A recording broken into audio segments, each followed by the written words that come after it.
as as I said, it's good to be back. We are back for First Thursday Zooms. Looking forward to next month. We'll be on Evangelist 201. This is data gathering.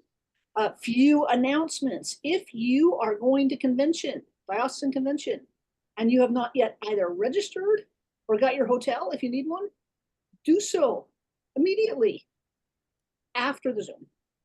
That would be great. Also,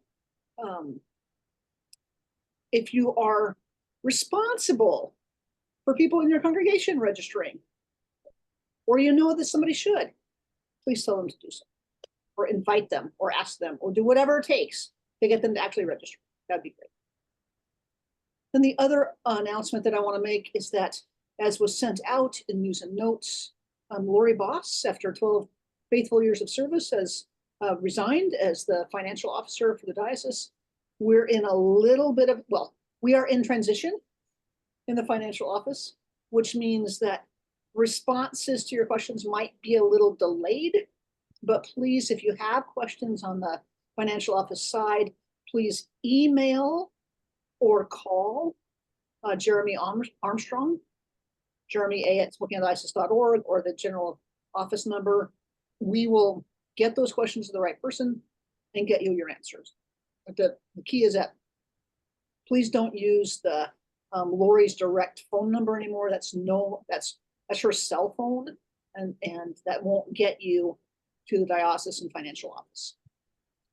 So just email the diocese or call the diocese, and we'll get you the answers you need. And I just invite you to be patient as we transition the financial office. And with that, I'm going to turn it back over to Susan and Caroline. Okay. Well, we're going to get our, whoop, there we go. Here it is. So we are going to dig into our topic tonight, which is data gathering. Why do we, how do we know what we know? Why are we doing this? Our timing is perfect, Susan. I know. We're going to get this down. All right.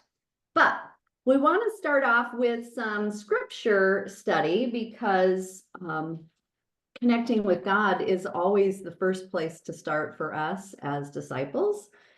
And so tonight we're going to listen to a story from John's Gospel. And there is a question posed to community organizers, and if you take the training, and as part of their continuing development, they are often asked, what happened today because you were there, but not leading or making it happen? So let's, nope, go back. No, we're back. Sorry. Sorry.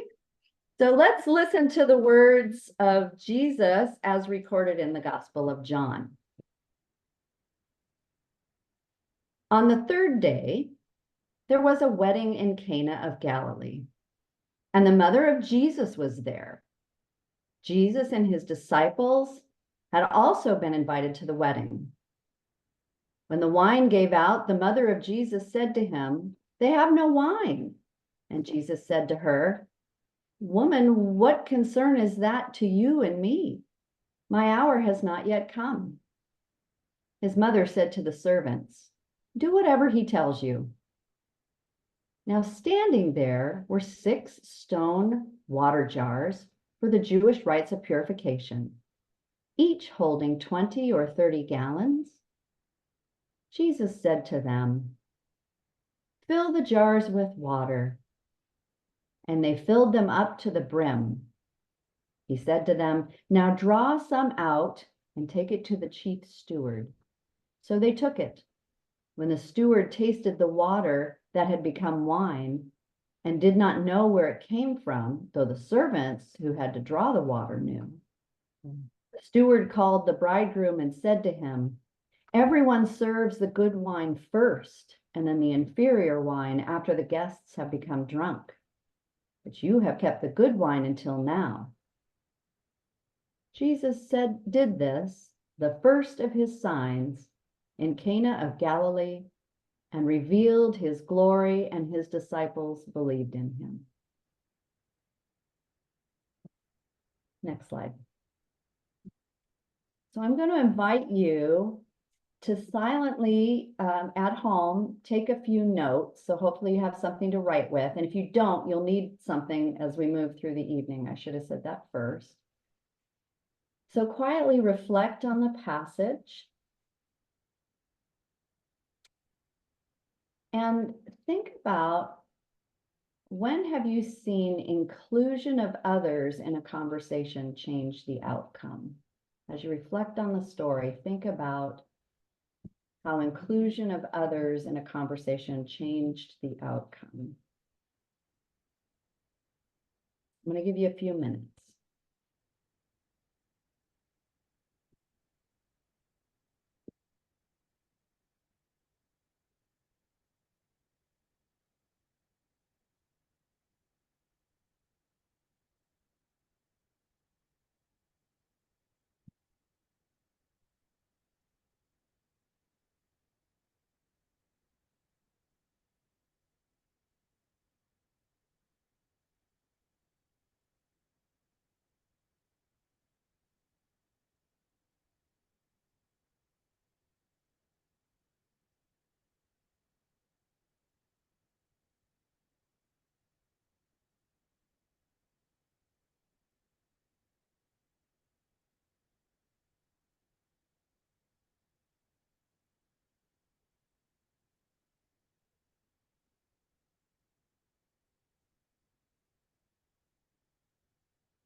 Or as we finish up, you've got about 30 more seconds. If there's anybody who feels finished, if you wouldn't mind sharing your thoughts around that question in the chat, feel free to add that at this time.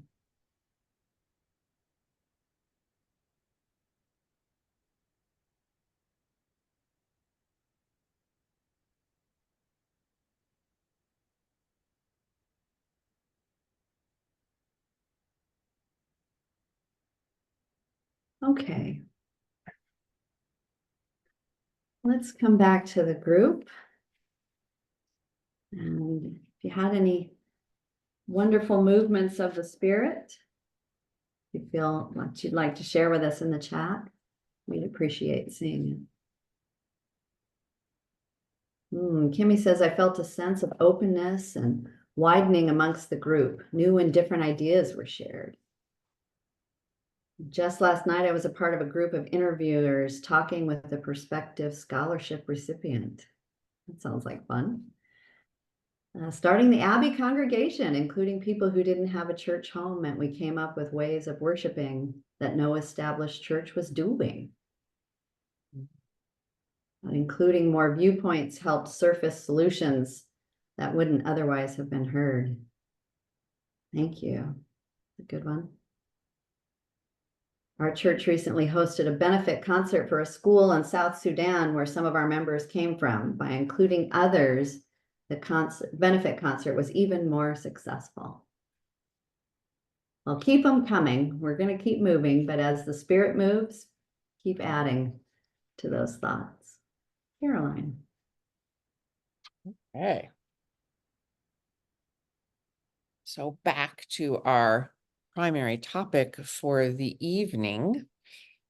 We've just done some data gathering. We've done 2 rounds of data gathering, actually. One of them had to do with emojis and the emoji that represented or reflects where you are right now. And the other had to do with your response to scripture. So we've already practiced the thing we're talking about tonight. Would anyone be willing, if you click on the little button that says chat, you can see what other people have put into the chat about the emojis in particular.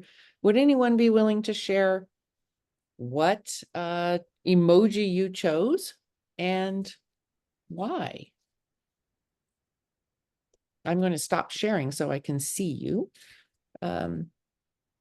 Anyone willing to share which one you chose, what you put in the chat, and why? Or Bill, which one other people put in the chat for you and why? Yes, you can unmute yourself and just give us a I had shout. an offer. I'd love to hear from a couple people. So this is Terry Matthews. I chose the upside down smiley emoji. I am currently feeling a little bit upside down.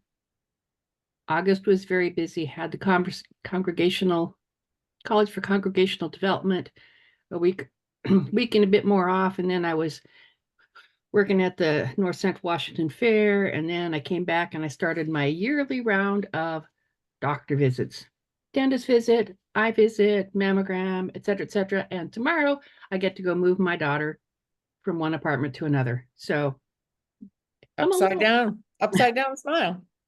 Thank you. Thank you, Terry. Anyone else? I had the head bandage emoji. Last week I had an emergency root canal. Today I went back and had like the temporary crown put on, so it's just a little sword. Thank you, Nina. Well, I put the muscle arm emoji because I have been dealing with a bad back for about 5 months now. And this morning, for the first time since April, I deadlifted almost my PR. So there you go. Okay, I'm going to go back to sharing.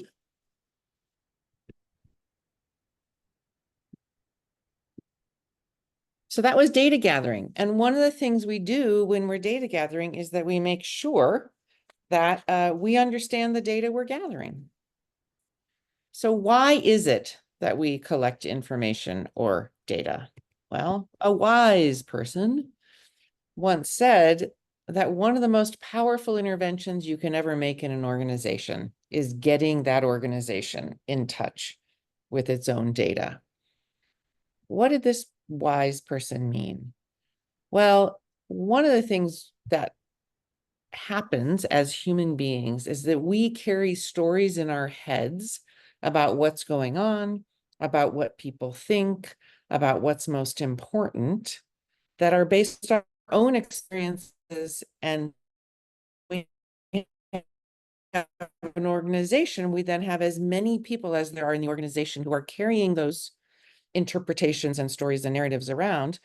If you don't gather data and look at it together, you never discover whether you're actually carrying those same stories or carrying 52 different stories. And so one of the things that is really important in congregational life, and one of the reasons why we think this is a powerful tool, is that when a congregation explores its own data, gets in touch with its own data, it is able to understand better what are the prevailing narratives, which of them are held by whom, and how can they influence our way forward? How do they change or push us to adapt who we are, what we understand to be important, and how we respond to it? So why do we do it? Well, I think we do it for 4 reasons, and I'm going to state these in different language than is in these bullet points. I think we do it to increase the number of perspectives that we have. I think we do it to increase our sense of community. I think we do it to increase clarity and understanding in a common way. And I think we do it to increase our possibilities, the possibilities that we can imagine together. So I think collecting information or data, and the words that are on this slide are very important. My summary of the words that are on this slide is that we collect information and data to increase the number of perspectives, our sense and ability to act and live in community, our clarity about who we are, what we're about, and what's important, and the possibilities that are available to us.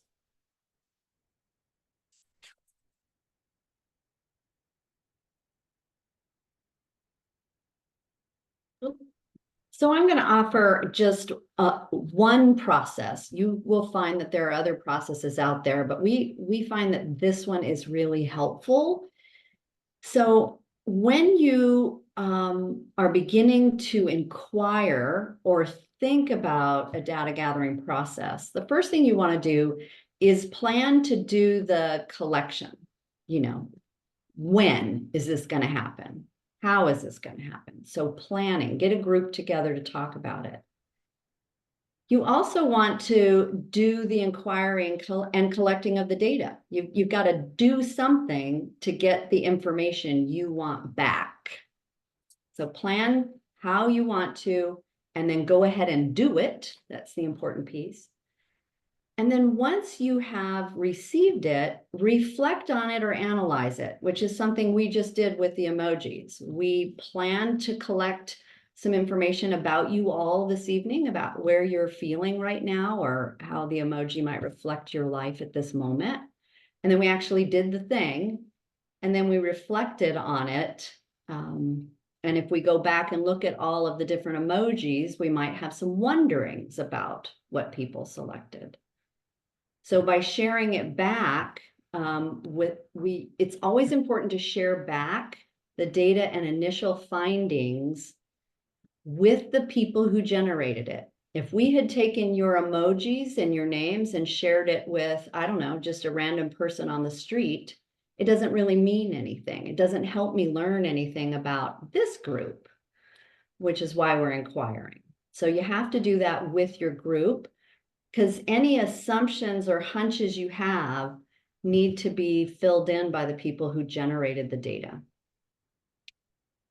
And then you want to follow up on anything that you learned in step 4 in terms of a specific change or improvement you might want to make.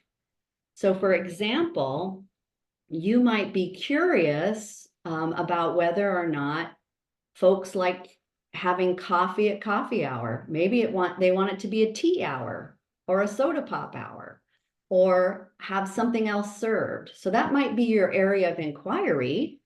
And then you would go and talk to them about it. We're going to talk about some methods in a minute. So Caroline, why don't we switch over to methods quickly? So what are some ways you want to think about selecting a method? How am I going to go find out what I want to know about whether or not we want to have a tea hour versus a coffee hour? So you want to think about the nature of the issue or the problem that you're inquiring about. Is it clear and specific, or is it fuzzy? So my 2 instances are coffee or tea. That's the clarity, not coffee or whatever else you want to drink. That could be kind of fuzzy. What kind of information is required? You want to think about the amount of data, and or does the situation require a lot of it or several different types of it? So you can have a very simple inquiry, like around a drink, or it might be more broad in scope, which means you might have to have a variety of ways of thinking about collecting big amounts of data. You also want to think about the number of people who are going to be on your team to put this together, but then also what group do we want to talk to? Is it just the folks who work in the nursery? because we want to learn about their experience there? Is it the whole congregation because they all come to coffee hour and we wonder why there's so much coffee left at the end of Sunday afternoon? So think about what group and how large a group it is. You also want to think about time. Is there a pressure or a reason that it has to be done tomorrow? Or do we have the luxury of doing this over a longer extended period of time? And if it's a bigger inquiry into your congregational place, you might have several things you spread out over time. And then the costs. It doesn't cost anything really to do newsprint and markers or sticky dots or some of the other things we're going to talk about, but some people might go out and use a different kind of broad-based survey that costs money. So is this something that you're going to spend money on, and is that something you're willing to do? And then the last is, what actions are you going to take based on what you learn? The idea is you want to learn something. That's your area. But it needs to be the learning on something that you actually can do something about, that you want to act upon. So once I learned that everybody prefers tea to coffee, I might still offer a little bit of coffee if I'm going to take action on that for newcomers or people who like coffee on Sunday, and then make a bigger batch of tea or have a much broader scope of teas that I offer. Okay. Okay, so we have 6 options that we are going to talk about briefly. I do want to say, regardless of the method, the things that Susan just highlighted are really important. Ask questions that matter and that you are willing to act on. It is very frustrating to be asked for input on something that actually no one is going to act on. Be sure to have the people from whom you collect the data, no matter which method you use, help you interpret it. Feed it back and have them help you interpret it. And then be sure that you capture and record the data in a way that you can go back to it and share it and be able to reference it as rationale for the action you took. So this is 6 methods that we want to explore briefly. I will say the first 3, which are questionnaires or surveys, polling or testing, and kinesthetic mapping or activities. These are things that tend to be, and I'm going to talk a little bit more about each of them in a minute, but they tend to be more structured.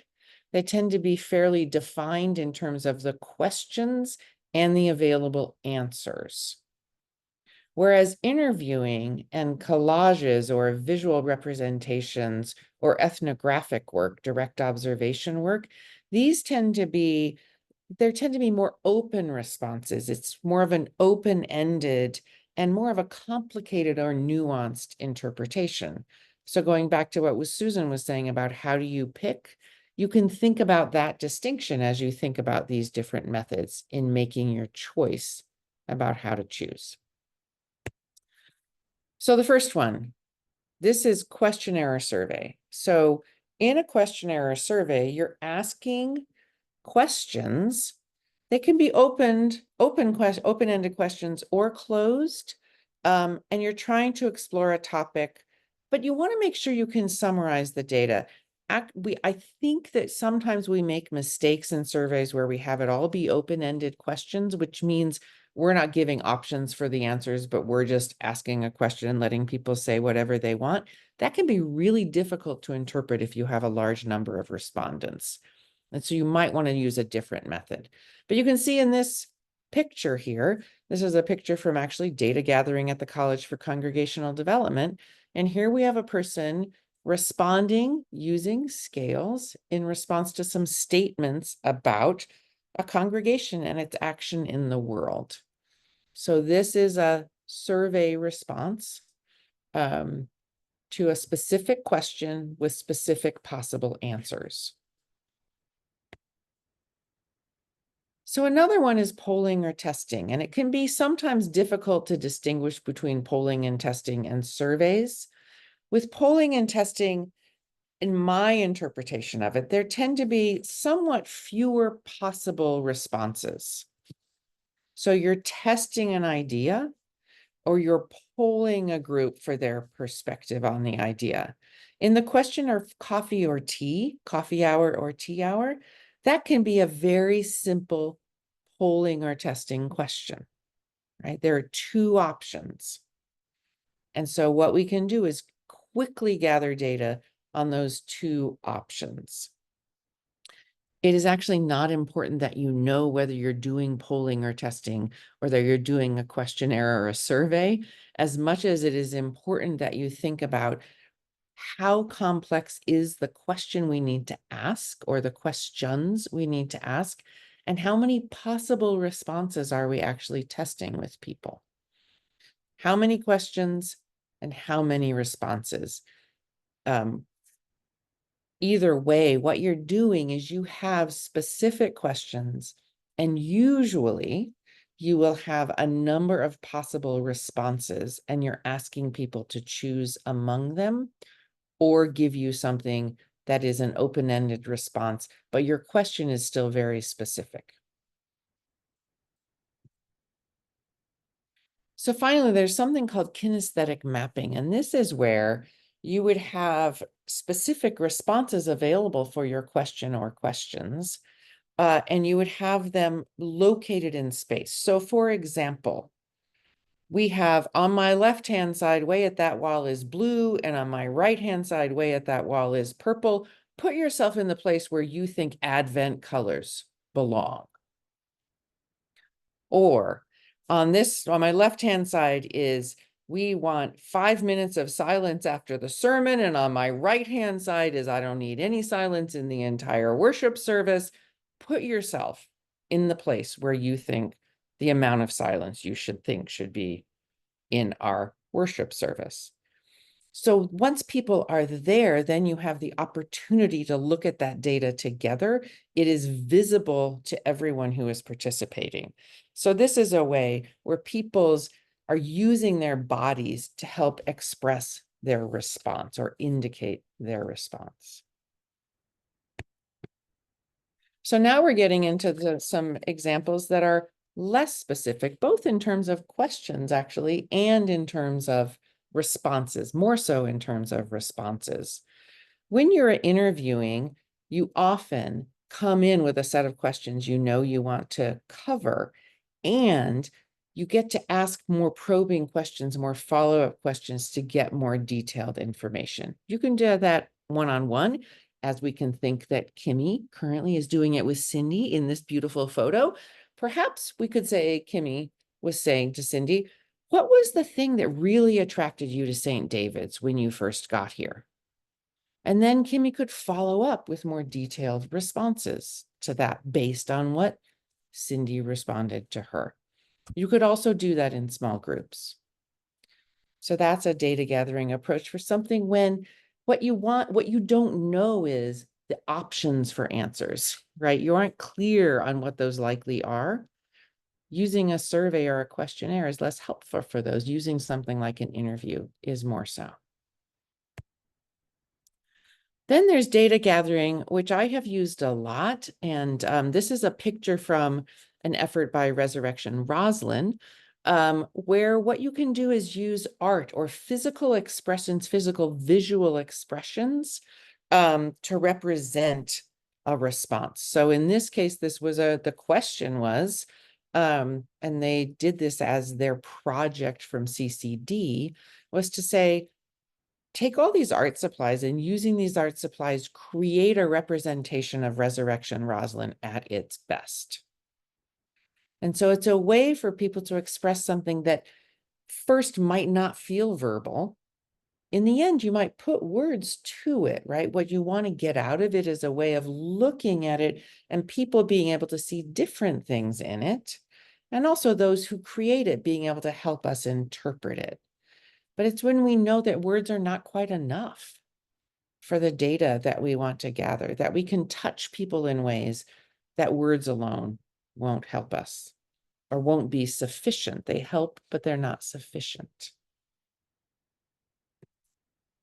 And then finally, there's a data gathering approach that is based in direct observation or ethnographic work. When you look at this picture, think about what you see here. Think about what story you might tell based on what you see here, what you think might be happening. And then based on that story, what you notice and the narrative that you create in your head, if you're like me and you ever go out to a restaurant or a wine bar or any place else, I develop so many stories about all the people I see. I am really, really good at people watching, and I actually love it. I create all sorts of stories. I have all sorts of hunches, and I'm probably wrong on many of them, but I'm creating them for myself. When we do ethnographic research, we're trying to observe without judgment. And then we are able to, based on the hunches that we develop, the narratives and the hunches, then we have something to test with other data gathering approaches. So this is a scene from a farmer's market. We could think these two just bumped into each other. They're the only people in this aisle. Maybe they've been yelling at each other and everybody else ran away to escape the aisle of the farmer's market. Why is there no one else at the farmer's market today? I could develop all sorts of stories about this. In your congregation, this could be something I notice when I look at this congregation, that most of the parents are not taking their children to the nursery. That's an observation that is empty of judgment. Then I could develop a lot of hunches about why they might be. The nursery's too dark.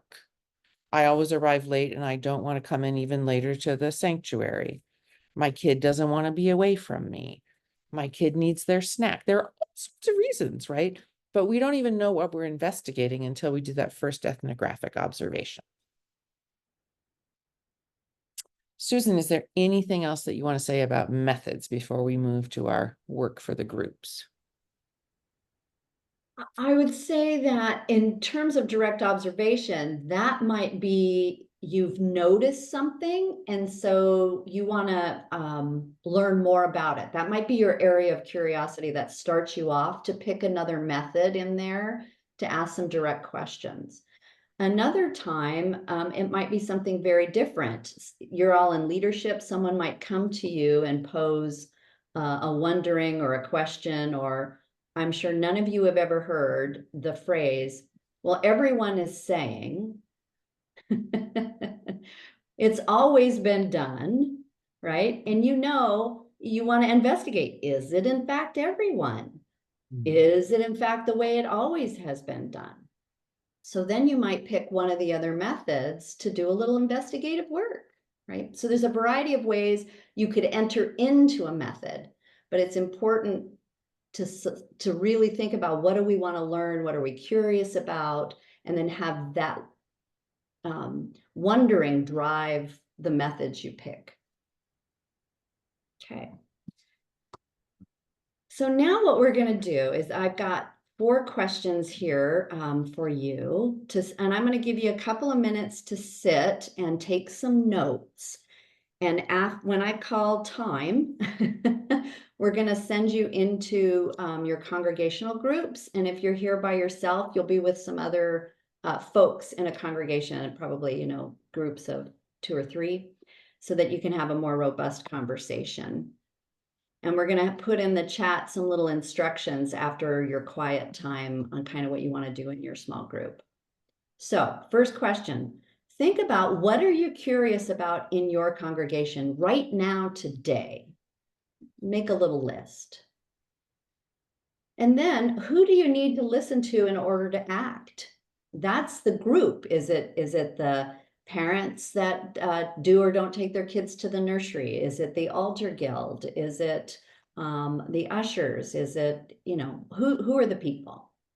And then wonder about what questions you might want to ask to learn about the area you're curious about. And then how would you ask it? Think about the possibility of one of those 6 methods, or maybe a couple of those 6 methods that you're thinking you might want to experiment with. Okay, so go ahead and take, I'm gonna set my timer for 2 minutes. Back, that went back. Whoop. Sorry. There we go. And I'll let you know when time's up.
Okay. So just wrap up your thoughts. I'm gonna put in the chat. Yay, Kennebec Yay. in the house.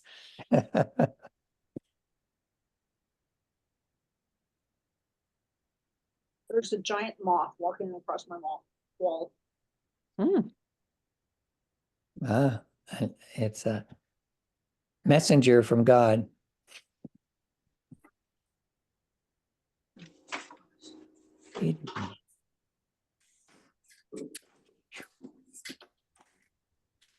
Welcome back, everyone. Welcome back. I know that was just not enough time. We're really working to hold to our time frame with you all this evening, but I hope you got a chance to at least get a jump start on some of your wonderings, or in chatting with another couple of folks that helped you think of a place you might want to learn something more about. What questions do you have at this point about any of the things that we discussed in terms of methods, or why, or how you might go about it?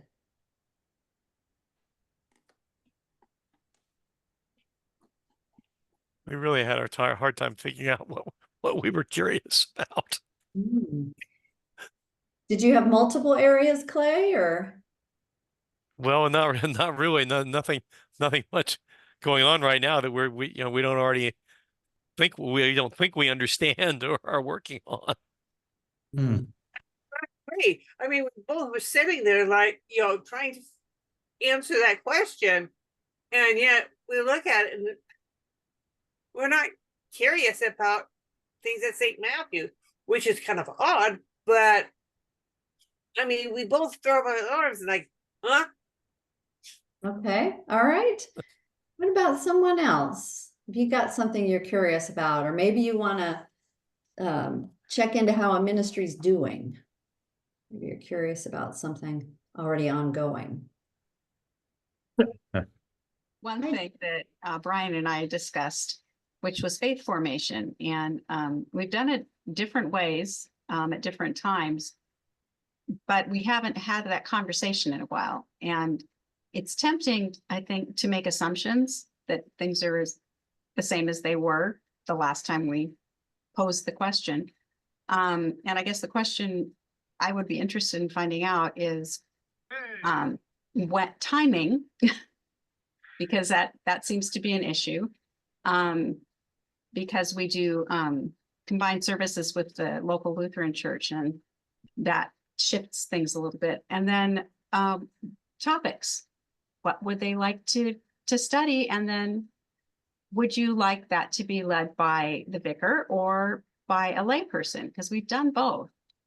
Typically mostly with the vicar, but on occasion it's been lay led. So yeah, not making assumptions, I guess, is my my starting point. Yeah, great takeaway. That's the perfect place to start. All right, so Jan, and then we'll go to Sandy and Debbie. I think mine also has to do with that not making assumptions. I wanted to do an interview method.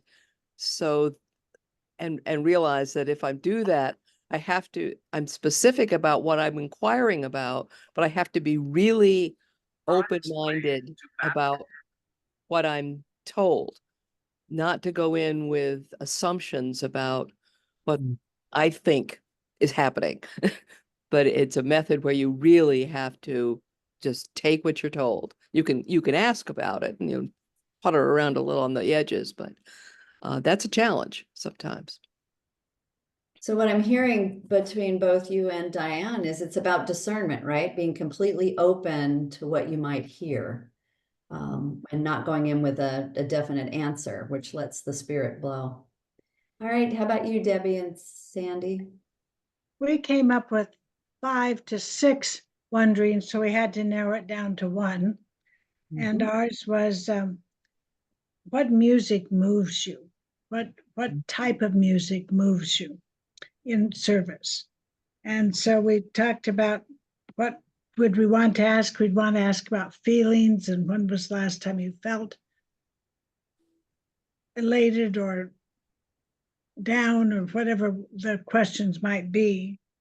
And the method that they talked about was starting with interviews and moving on from there to surveys.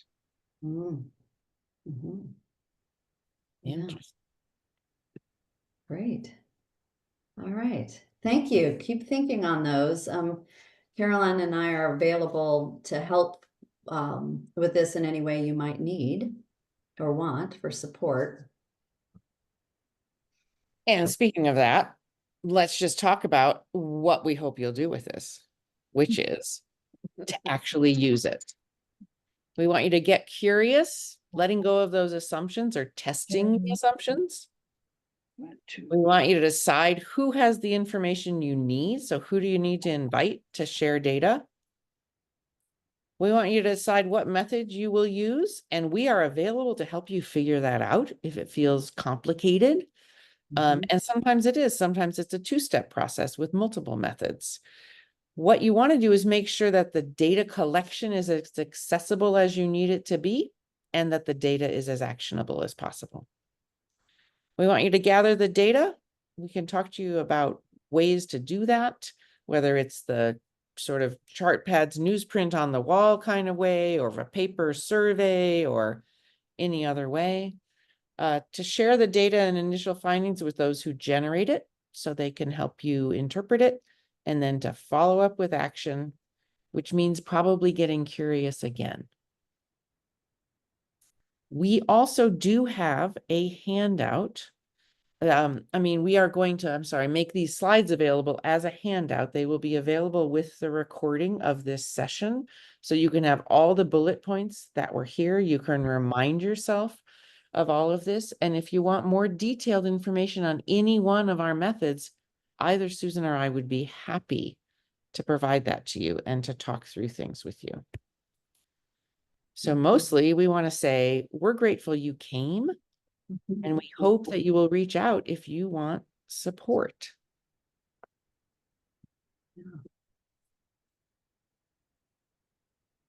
So there are 3 congregations who are going to stay on here and